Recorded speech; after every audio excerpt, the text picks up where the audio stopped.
You are listening to Flesh Fables, where true horror hides in whispered legends and forgotten places. Tonight's story is pulled from the shadowed corners of a real American campus, a place where the past never dies, and neither do the things waiting.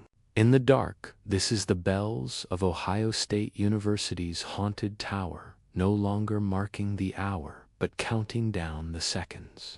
Until someone falls again, let the fable begin. Athens, Ohio, a quiet Appalachian town wrapped in mist and memory, the kind of place where time slows down and stories never die. Home to Ohio University, a town with a deep academic legacy and a deeper tourists see red brick buildings and ivy-covered halls, but students learn quickly that beneath the surface, something darker pulses through the soil. At the center of it all stands the old chapel tower, once part of Crawford Hall. The bell inside hasn't rung in decades. Not officially, but they say it rings for death, not the passing of time. Every new student hears some version of the story. The tower once kept time with proud chimes until a student fell, maybe jumped, maybe pushed. Since then, the bell is silent until it rings again, not to mark the hour, but to name the next victim. 13 tolls at midnight. And then someone dies. The university sealed off the tower long ago, removed the bell's clapper, bricked over the entrance. They said it was a structural risk. They never mentioned the student who died up there. No plaque, no name, just silence. Harper transferred to Ohio University in the fall of 2023, 20 years old, a folklore major, a skeptic, a believer, depending on the day. She moved into Perkins Hall, just a short walk from the old tower. Her roommate, Alyssa Tran, believed in spirits and bad energy. Burned sage on full moons. On their first night together, Alyssa joked that the tower was cursed, that someone once heard the bell ring for them before they died, that one time it rang for someone who was still alive. Laughed it off, but the story stuck like a splinter beneath the skin. 2 weeks into the semester, Rachel started a project for her folklore class, Campus Hauntings and American Urban Legends.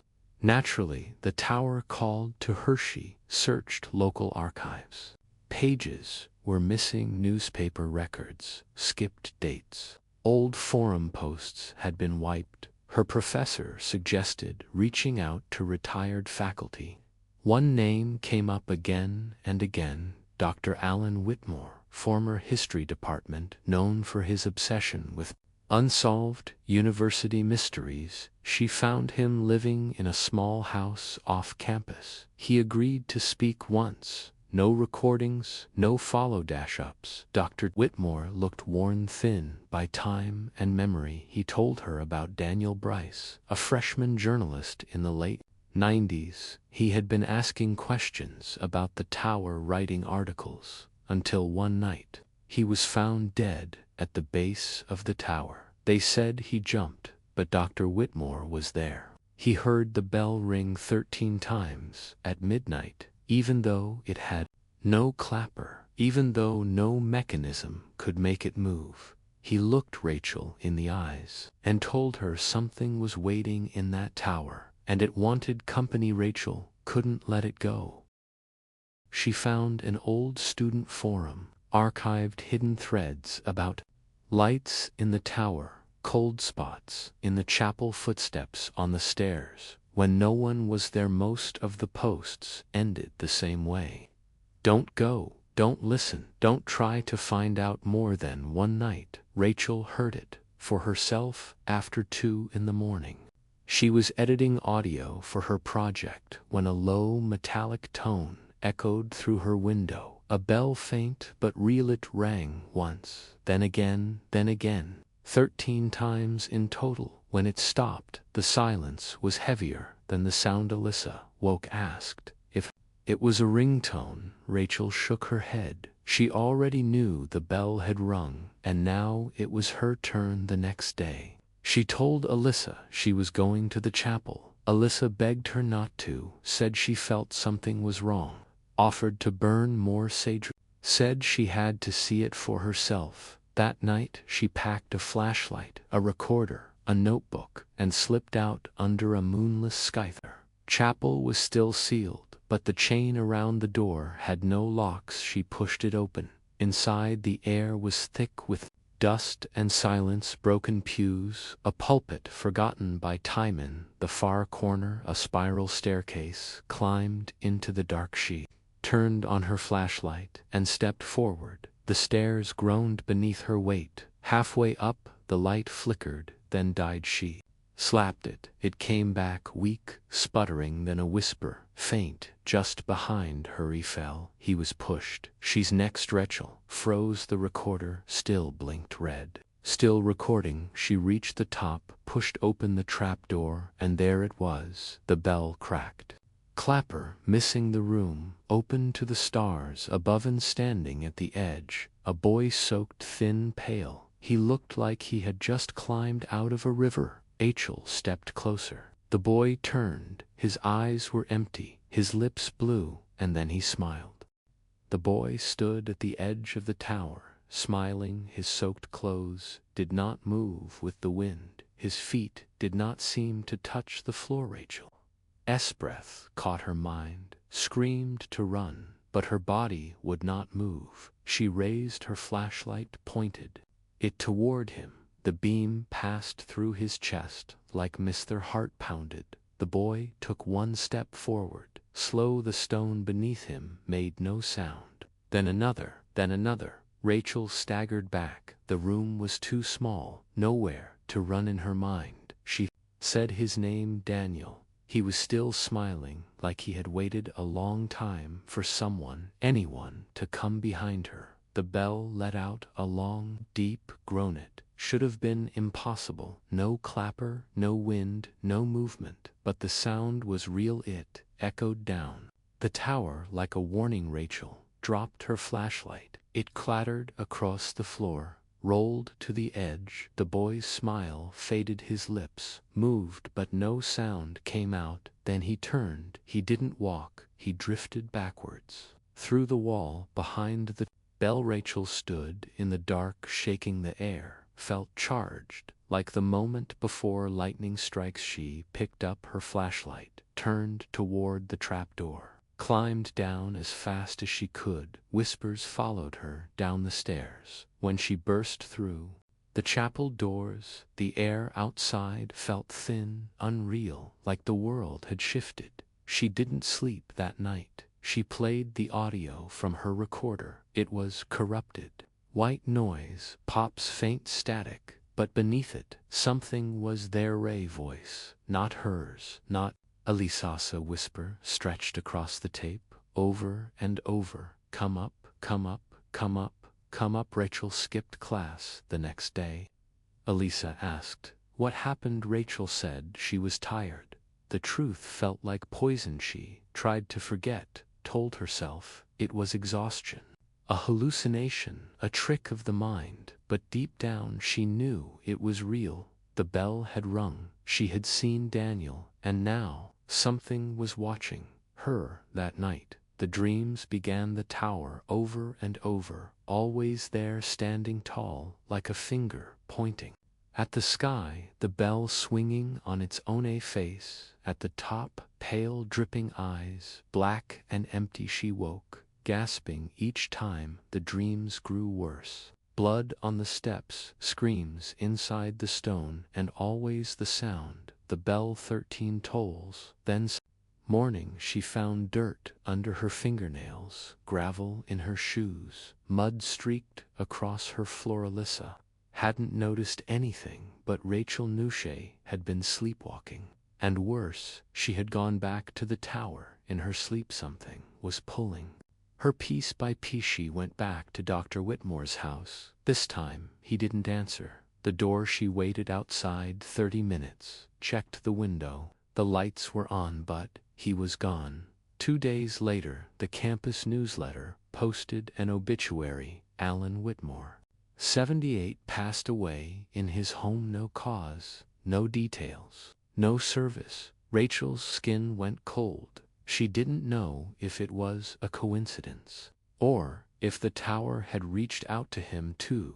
That night, she searched every forum, every thread buried in a forgotten message board from 2004. She found a list of names, students who had investigated the tower, all of them gone. Some dropped out, some died, one in a fire, one from a fall, all unexplained. The final post from an anonymous user, just one sentence: ask questions, the bell will answer them. Rachel started staying up late, afraid to sleep, but the bell started ringing again, not outside, not real, but in her head. Low, constant. She heard it in class, in the dining hall. When she closed her eyes, one toll, then two, always 13, then silence. Every time it stopped, she felt dizzy, off balance, like she was standing on the edge of something, waiting. One morning she woke to find writing on her window. Not ink, not paint, condensation drawn from the inside. Word jumped. She tried to tell Alyssa, but the words wouldn't come. Her throat closed. Her heart pounded like the bell was inside her chest. Something had its grip on her. This wasn't just a haunting. It was a countdown. 13 tolls, 13 nights, 13 nights, 13 chances to stop it or join it. On the 9th night, she went back awake, this time determined to fight. She brought salt, a camera, a knife. Not sure which one would help. The doors were open, waiting. She climbed the stairs. The air turned cold, each step heavier than the last. The whispers returned, clearer now. Rachel, Rachel, Rachel. At the top, she didn't see the boy. She saw them all, dozens of faces floating like smoke. Pale, wet, staring, some reaching, some weeping, and above them, the bell swinging without force, without sound, until it rang once. Rachel turned and ran. She didn't remember getting back, only waking up in bed. No memory of falling asleep. Her phone, dozens of missed calls from Alyssa. One voicemail: Rachel, it's me. I don't know where you went. I swear I saw you last night across the street, standing on the edge of the parking garage. But when I looked again, you were gone. Please, please call me back. Rachel's breath shook. She hadn't gone to the garage. Not that she remembered, but the dirt in her shoes said otherwise. Rachel stopped going to class. She told her professors she was sick, but the truth was harder to explain. Every time she closed her eyes, she saw the tower, the faces, the bell. She barely ate, barely spoke. Alyssa tried to help at first, but after a few days she pulled a weight of fear in Rachel. It was contagious. It spread through the walls, through the silence. Even when Rachel said nothing, Alyssa began sleeping with the light on. She checked the locks twice. She whispered apologies to things Rachel couldn't see. On the 10th night, Rachel woke, standing in front of the mirror. Her hands were bleeding, palms sliced from fingernails. She didn't remember biting Chet into the glass. 13 vertical scratches, even precise, countered like someone was keeping track. That day, she went to the student health center, not for help, for records. She asked about past students who had reported night terrors, sleepwalking visions. The nurse at the desk said no confidential private files, but when Rachel left, she saw a chart left by accident near the copier. No name, just a student ID number. Notes scribbled in pen. Hallucinations, self-harm, believes she hears the bell, believes she was pushed last, seen 1 week before fall from the tower, possible suicide.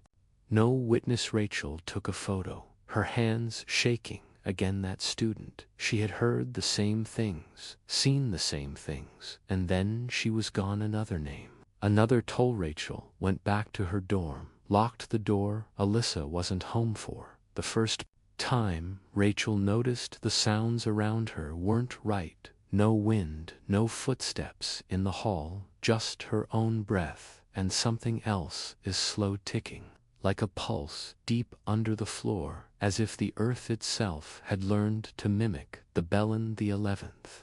Night. Rachel received an email from a burner address, no subject, no message, just one photo. Attached it showed her standing on the tower balcony. The image was grainy, like a surveillance shot, but it was her same jacket, same hair, same night she remembered from the dream, except she had never gone up that night, not fully, not awake. She deleted the photo, then deleted her inbox, but it didn't matter. The image was already burned into her memory, her face empty, hollow, like she wasn't inside her body anymore. She tried to leave campus the next morning, packed a single bag, called a cab. Halfway through the ride, she blacked out. When she woke, she was sitting on the chapel steps, alone, her bag gone, her phone dead. The message was clear, the bell wasn't finished with her yet. That night the voices grew louder. They didn't whisper anymore. They spoke full names, full sentences. She heard Daniel, she heard Alan, she heard her own name, over and over, sometimes soft, sometimes screaming. She cried herself to sleep, but even her tears felt borrowed, like her sadness belonged to someone else. On the 12th night, she started recording everything, her phone, her laptop, her voice. She wrote it all down, what she saw, what she felt, what she dreamed, the tower, the tolls, the cold, the falling, the being pushed. Then she found a thread buried under years of forgotten posts. Say former once assigned to the dorm near the chapel. He mentioned a ritual, not official, not in any book. 13 tolls, 13 days. If you reach the 13th night, you go back to where the bell first rang for you, and you choose jump or bring someone else. Rachel stopped breathing when she read it. That was the rule. That was the pattern. The ghost never jumped alone. The ghost had help every time. And the 13th night, the campus was silent. Train fell in sheets, cold, heavy, relentless. Rachel walked to the tower, barefoot, no phone, no notes, just her thought. Doors were open, waiting, the stairwell lit by moonlight and memory. She climbed slowly, each step a heartbeat. The other faces returned, dozens, pale, soaked, still. They formed a circle all around her, unmoving, unblinking. One looked at her with hollow hope. Rachel stepped forward, felt the rain, the wind, the pull of gravity. The edge was close. She turned, faced the bell, faced the boy, faced the end. But she didn't jump. She spoke, "Take me if you want, but I won't bring another." The circle of faces didn't move, the wind didn't change. But something inside the tower cracked, not stone, not wood, something older, a thread beginning to fray. The bell did not ring that night. When she opened her eyes, she was back in bed, drenched, shivering, alive. But the bell did not ring, not once, not yet. The day after the 13th night, Rachel didn't speak to anyone. She sat on her bed, staring at the wall, until the sun went down. Her body ached like it had survived a fall. Her voice was gone, her skin pale, dry, her hands trembling. Lisa came home. She found Rachel sitting in silence, eyes wide, lips barely moving. Rachel didn't speak, not for hours, but she picked up her journal and wrote one sentence over and over again. The bell did not ring, the bell did not ring, the bell did not ring. She thought it was over. She thought she had broken the cycle, and for the first time in 2 weeks, she slept without dreaming. No tower, no faces, no sound. But on the second day, something returned. They smelled the scent of wet stone and burned wood. It drifted through the hallway, hung in the corners, cold, and familiar Alyssa noticed it too. Asked if someone was cooking. Rachel knew better. It was the scent from the top of the tower, the scent of Daniel's clothes, the scent of something old and dead. On the third day, the dreams came back. This time they weren't about Rachel, they were about Alyssa standing at the edge of the tower, barefoot in the rain, her eyes wide, her mouth moving, whispering something Rachel couldn't hear. Then the 13th toll and Alyssa was gone into the dark. Rachel woke up screaming. Alyssa held her for the first time in days. She asked what was happening. Rachel couldn't lie anymore. She told her everything. The bell, the tower, Daniel, the 13 nights, the voices, the choice, the night she stood at the edge and chose not to bring another. Alyssa listened. She didn't speak, she just held her breath, and then she whispered she had been hearing the bell to just one toll every night since Rachel came back. Rachel's stomach dropped. She begged her, "Don't go near the chapel. Don't look for it. Don't dream about it." But it was too late. The bell had found someone else that night. They stayed in the same room, lights on, doors locked. They sat back to back, whispering stories from childhood, trying to stay awake, but sleep came anyway. Quiet, slow, ruthless. Rachel dreamed of mirrors, endless reflections, each one showing the tower, but in every mirror it wasn't her at the edge. It was Olisande. In every reflection, Rachel stood behind her, just out of reach. When she woke up, Alyssa was gone, her bed untouched, her coat missing, her shoes wet, gone. Rachel ran barefoot in her pajamas into the rain. She sprinted across campus, past the library, past the statue, past the broken streetlight, to the tower. The doors were closed, not locked, just closed. Inside, the air was still, the smell stronger than ever. She climbed the stairs, 2 at a time. Her hands scraped against the stone at the top. The trap door was open, the sky black, the wind sharp, the bell waiting. Alyssa was there, not at the edge, but in the center of the room, kneeling, eyes closed, head tilted, her lips moving, but no sound. Rachel rushed to her, grabbed her shoulders, shouted her name. Alyssa's eyes opened, and she said, "One thing he told me. I could leave if someone else came." Instead, Rachel stepped back, her mouth dry, her legs shaking.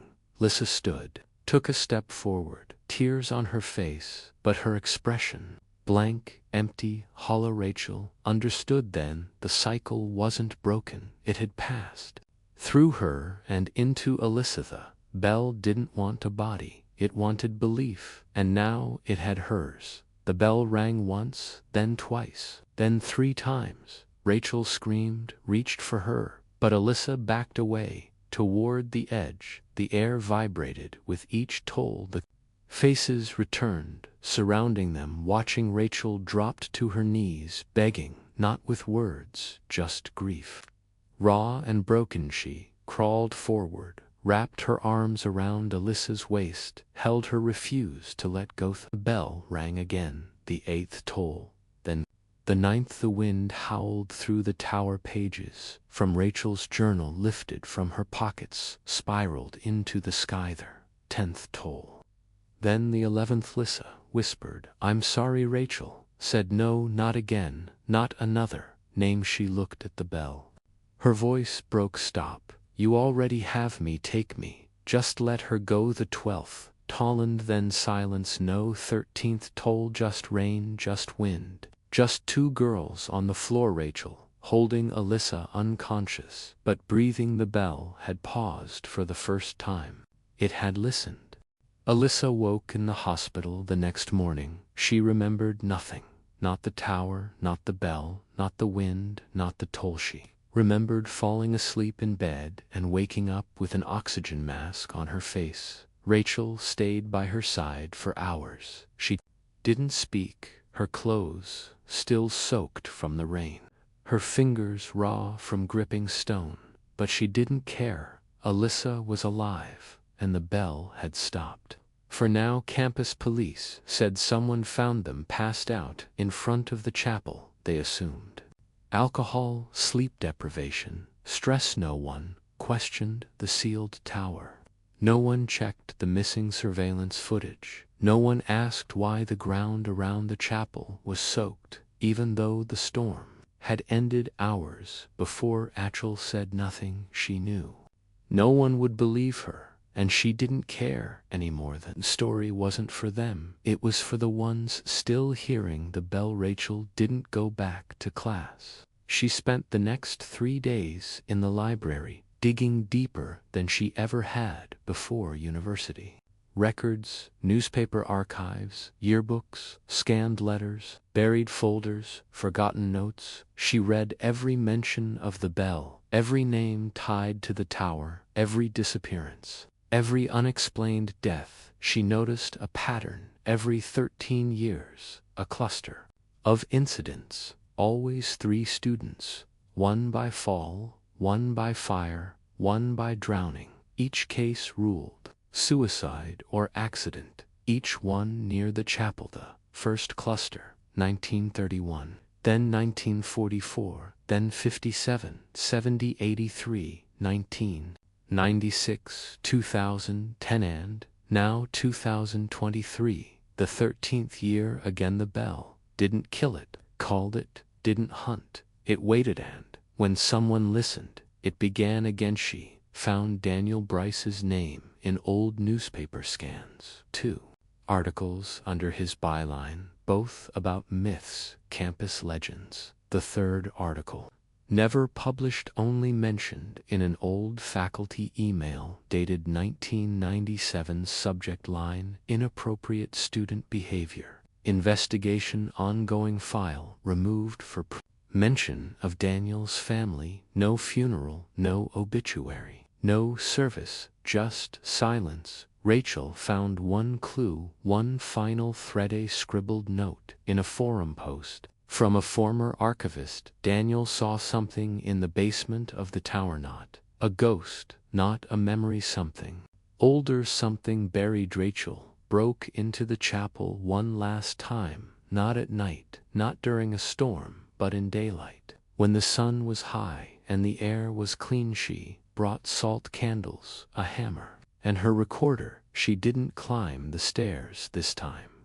She walked to the altar, past the pulpit, past the broken organ, to the far wall where the air felt wrong. She began chipping at the bricks. Stone by stone the wall gave way, easily weaker than it should have been. Behind it, another wall, wooden, rotting. She kicked through and crawled inside. Day hidden room, small, damp, lit only by her flashlight. In the center, a stone basin filled with black water, and on the walls, names carved in uneven lines. Daniel Bryce, Alan Whitmore, dozens more, and beneath them, scrawled over and over again, ring and be heard, ring and be heard, ring and be heard. Rachel dropped to her knees beside the basin, the water still rippling. Even though the air was still, she leaned closer and saw her reflection shift, her face replaced by Daniel's. Then Alyssa's, then faces she didn't know, all crying, all reaching, trapped inside. She understood then. The bell wasn't haunted by a ghost, it was a mouth, a wound in time, a place where memory could echo forever. Daniel had seen it, tried to warn others, and was consumed. The bell didn't take lives, it preserved them, frozen just before death, repeating, calling, waiting. Rachel stood, poured the salt into the basin. The water hissed, frothing, the candle flames whipped sideways. The walls shook. She lit every candle, placed them in a circle around the basin. Then she took the recorder and pressed play, played back the 13 tolls. Then her voice, take me, just let her go. The walls vibrated, the basin cracked, the water boiled, then drained into the floor, leaving nothing but steam. She walked out of the chapel. For the last time, the bell did not ring, the sky did not darken, the faces did not return. That night she slept for 12 hours. No dreams, no voices, no Coldalissa. Never asked about the tower again, but she smiled more often, brighter, freer, as if a weight she didn't remember had finally lifted. Rachel finished her project, submitted it without a word. She titled it The Tower and the Tolan Ethnographic Study, in fear, in folklore, in memory. She received an A, but she knew the story wasn't over, because sometimes, when she walks past the chapel, she hears her name whispered softly, not from above, but from below. Once, just once, the bell rang, again knowingly. Once, not 13, not yet, but enough to know that wound is still there waiting.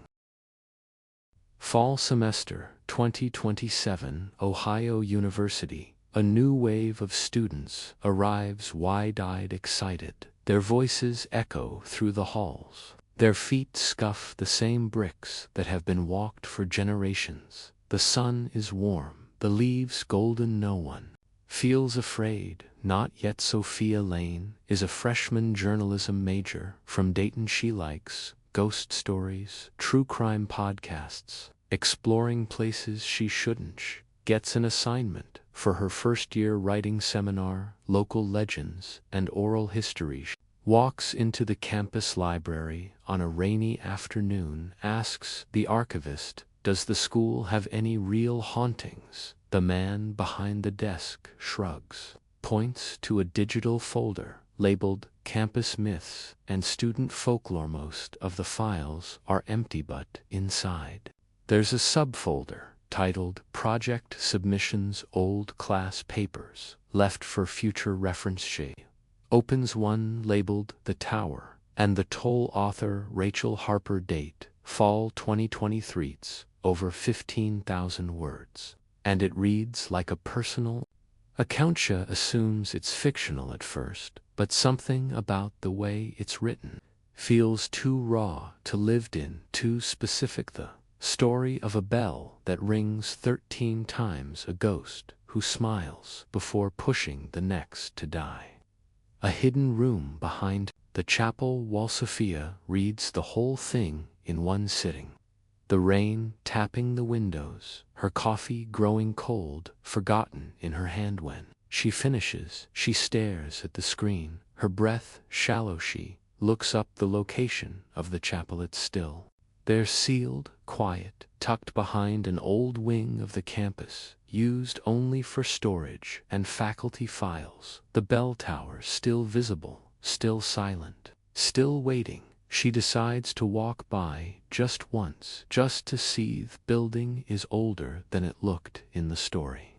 The bricks darker, the air heavier, the door chained but rusted, and in the window beside it, carved faintly in the condensation, is a single word. Jump. Sophia steps back, her heart pounding. It must be a prank. Someone else must have read the same story, etched the word in as a joke. She takes a photo, but when she checks her phone, the picture is blank, just gray static. That night, she dreams of a tower. She's inside, alone, standing in the center, the bell above her, not swinging, not moving, not yet. But when she looks out over the balcony, she sees faces below, dozens, pale, soaked still.